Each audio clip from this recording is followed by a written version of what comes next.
Comme toujours, les FAMA maintiennent la pression sur les groupes armés terroristes et disposent de l'initiative sur le terrain. Donc, elles sont plus que jamais actives sur le terrain dans la recherche et la neutralisation des combattants terroristes. Aujourd'hui, nous pouvons dire que les terroristes sont en perte de vitesse sur l'ensemble du territoire et sont en train de basculer dans des actions contre la population civile. Comme vous l'avez constaté un peu dans le centre du pays, avec les régions de Badiangara, la zone office du Niger, etc. Dans le théâtre Est, les secteurs de Tessalit et Kidal sont sous contrôle. Les FAMA continuent de consolider les acquis à Kidal avec l'arrivée la semaine dernière des détachements de la protection civile, de la police, de la gendarmerie et de la garde nationale.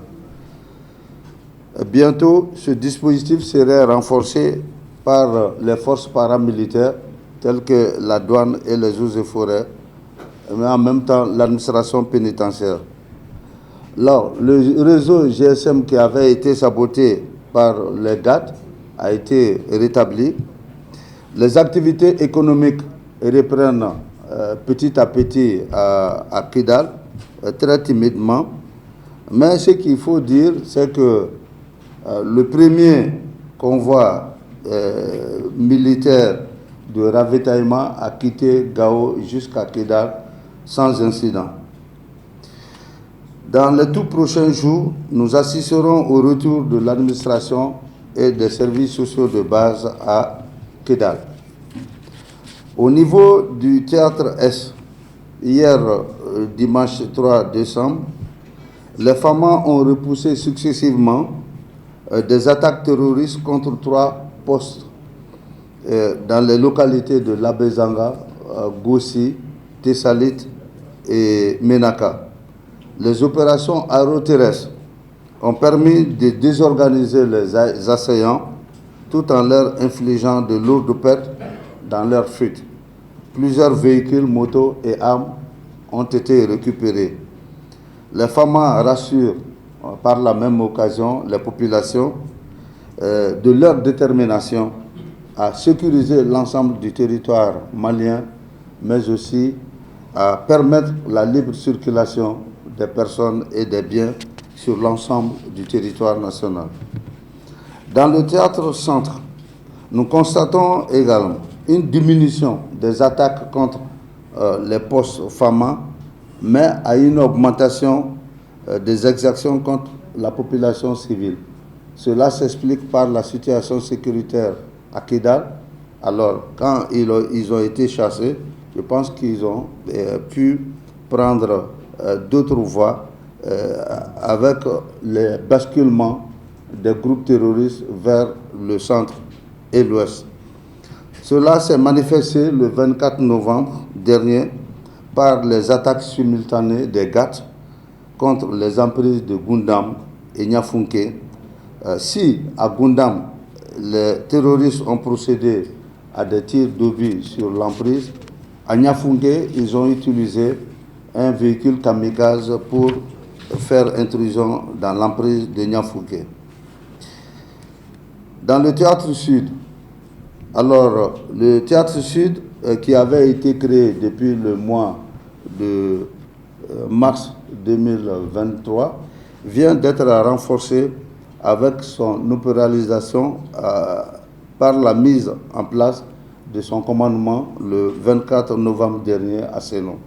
Donc le nouveau poste de commandement interarmée tactique a été mis en place à Sénou et ce commandement permettra de renforcer la chaîne de commandement dans des zones de défense comme la zone de défense numéro 3, numéro 4 et numéro 8.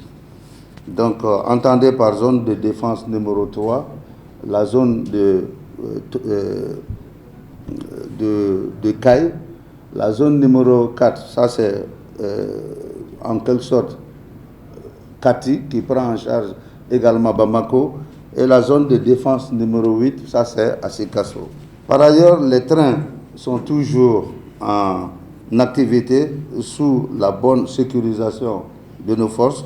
La traque des terroristes dans le nord, surtout à Kidal, fait observer un basculement des combattants vers l'ouest où les groupes terroristes, dans des tentatives suicidaires, ont successivement attaqué le poste de Mourdja et tendu une embuscade à nos forces les 30 novembre et 1er décembre 2023.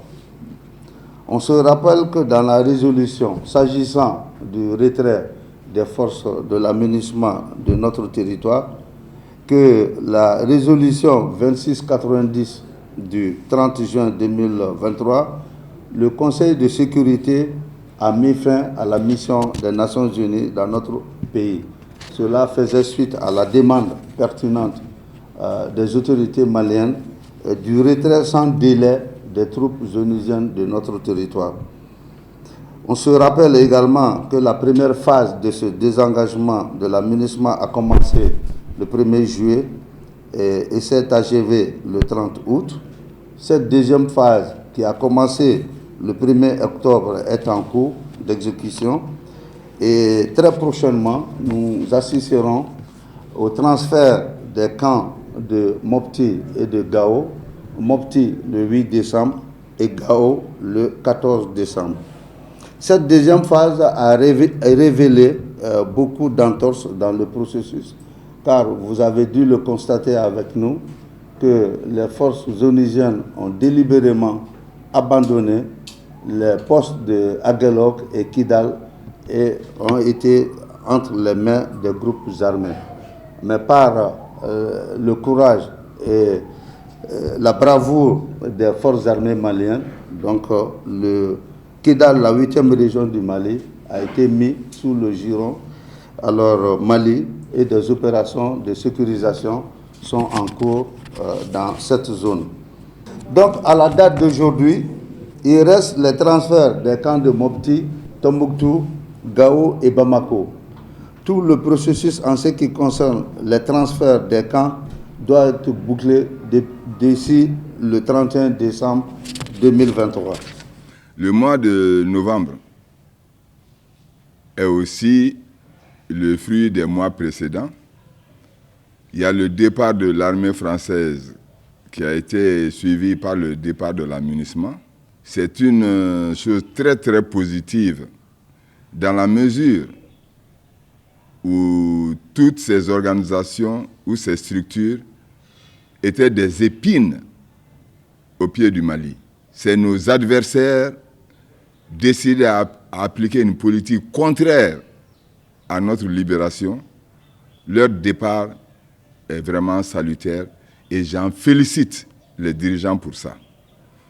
Quant à la libération de Kidal, mais ce n'est pas seulement le Mali, mais c'est toute l'Afrique, pour ne pas dire tout le monde, qui félicite cette action, qui a donné de l'espoir à tous les peuples opprimés.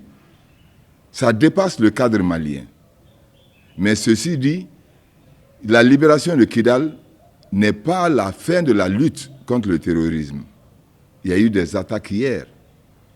Il y a eu des attaques en certains endroits qui ne sont pas Kidal.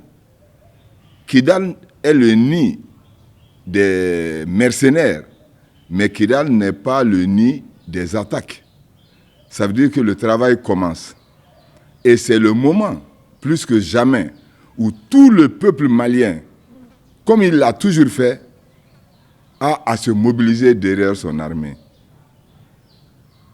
Et si possible, leur épargner le règlement des faux problèmes. Soutenons notre armée. Le Mali est en train de se comporter pour toute l'Afrique.